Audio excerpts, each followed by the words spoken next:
Hey everybody, welcome back to another episode. Today we're going to talk about Canada and specifically Quebec City. Quebec City is really, really old. It's one of the first settlements in North America of the Europeans of the New World during that time. I think actual Quebec City was founded in 1608, but like decades and decades before that, there were French settlers coming in and out of the place. And in 1541, in the 1540, somewhere around there, they had a fort. I think it was called Fort Charleston Royale, something like that. I don't know. I don't want to bring it up now, but it was something like that. And they were there for a while, and then they got chased out by the harsh winter and the natives around the area. And then it wasn't until later they came back and established Quebec City. Here's the interesting part. It was built on top of older native settlement that was there, the Iroquois settlement, allegedly. So that in and of itself is really interesting. That's something the Romans did. They would build cities or temples on top of older temples that didn't even belong to them, that were things that belonged to other countries that they conquered. So that's a really interesting, I thought that was really interesting when I came across that detail. The reason why I want to talk about Quebec today is because they found some old stockades and remnants of this wall, these Palisade walls that they built, I think around 1690. Yeah, 1690 is when the first one was built, and then this one that they found was not the original, but the one that was that replaced the 1691. So about 3 years later, they replaced it with this one, which is super fascinating because A, it's made out of wood, and it's still around. And the reason why I thought this, aside from the historical significance and the settling of the New World, other than that, that's a fascinating subject. But I also like this story because it kind of walks you through the process of what the archaeologists need to do in order to preserve this finding like this. Like I said, the first fortifications built in 1693 to protect New France from a major attack, and what's considered the first reinforced palisade of its kind of that era. So let's talk about that era for a second. First of all, Quebec City is one of the oldest European settlements in North America. We already went over that. And it had already been taken over once. So in 1608, Quebec City was established, and then about 21 years later, English privateers. So basically, these weren't military. These guys were either mercenaries or pirates, or just, guys looking to make a buck by any means necessary. The Anglo-French War happens, and then they just capture it. They capture it. So the English have it for about 3 years until King Charles decides to return the land in exchange for Louis XIII to pay his wife's dowry. Then they gave the city back. And at the time, I mean, now it seems like, whoa, that's such a bad deal because Quebec's such a huge and strategically located city. But at the time, by 1665, there were only 550 people living there, in 70 houses, and 1/4 of them were members of religious orders who, I think there were like Jesuits there, I think some secular priests, some nuns. So there weren't that many people there, but still, it grew to be, like I said, a strategically located place that was able to stave off multiple English attacks in the future. So this was 1665. In 1690, they built that first palisade wall, and then the third one's built because they wanted to against artillery and cannon fire. And this is when they had guns, but the guns were bad. And a building like now, if the SWAT team were to come to your house, they're gonna get you, because all their guns. A wood palisade wall will do nothing. But back then, bullets were just like, they're glorified projectiles, basically.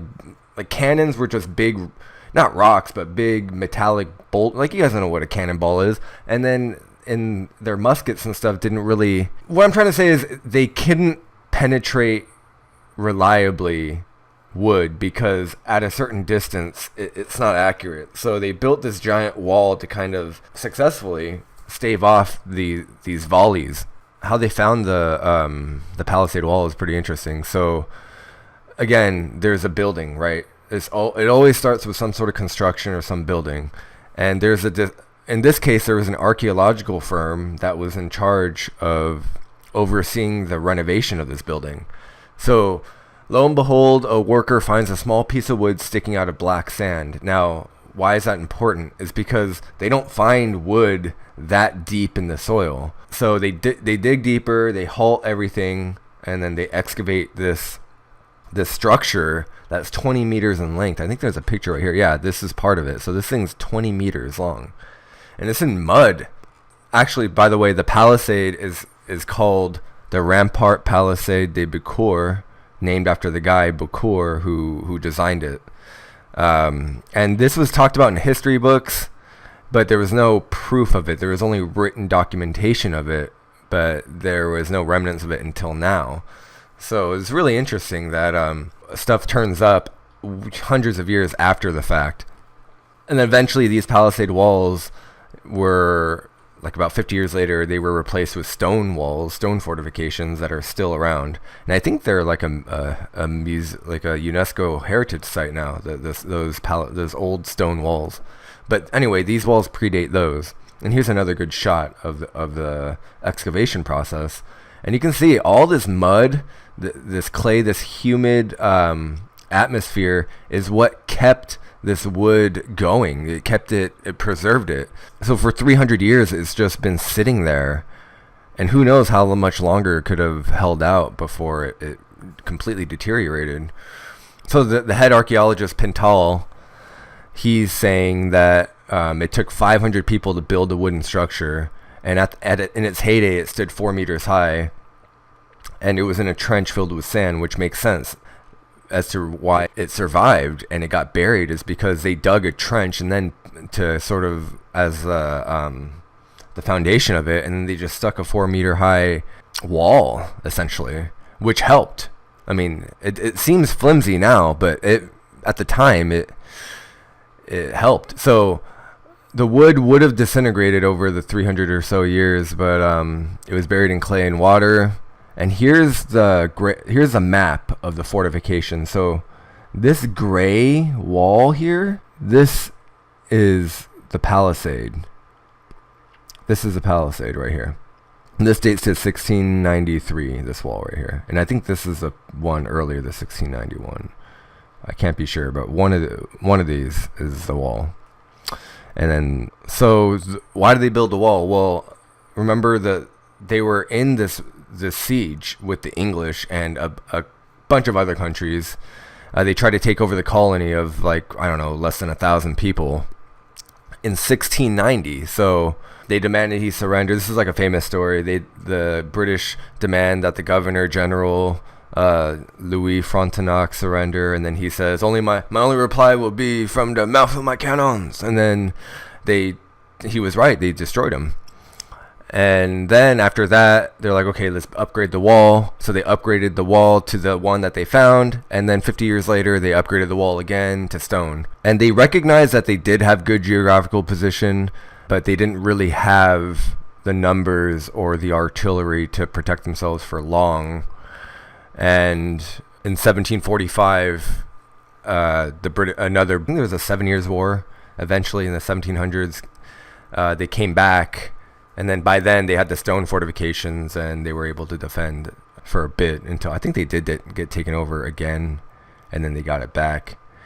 But anyway, that's neither here nor there. So now that they've unearthed this wood, they can't just say, "Oh, neat," and then put it back under the thing. They're going to have to carefully extract it.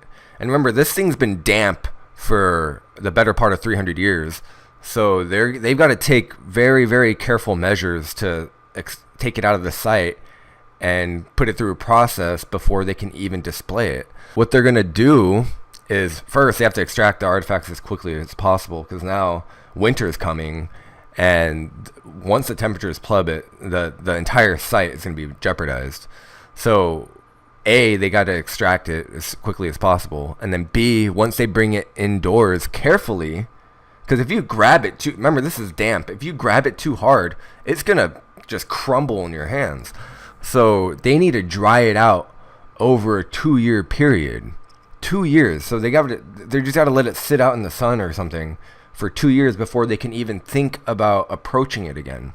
It's very, very interesting find. There's a ton of pictures of the excavation that they posted on Twitter. If you guys know anything about the New World or the early settlers, the early Europeans coming to North America, and even about Latin America, anything like that, please let me know in the comments. I love this part of history because it's really, there's a lot of stuff we can learn from this early colonial period of the New World. And I'm not glorifying glorifying it or anything. I'm just saying that a lot of new issues came up that the Europeans had not even thought about.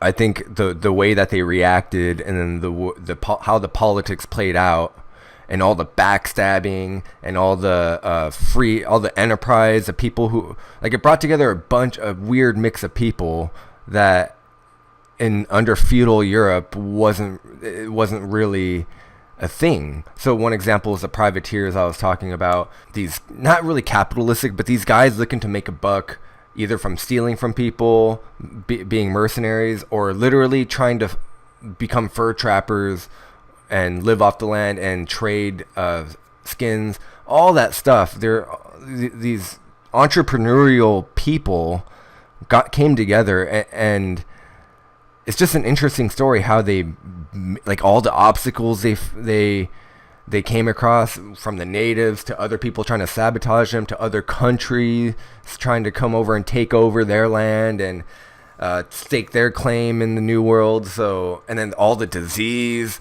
I mean, there's just so much going on at the time. So if you guys know anything about it, please enlighten me with your comments, and I'll see you guys tomorrow.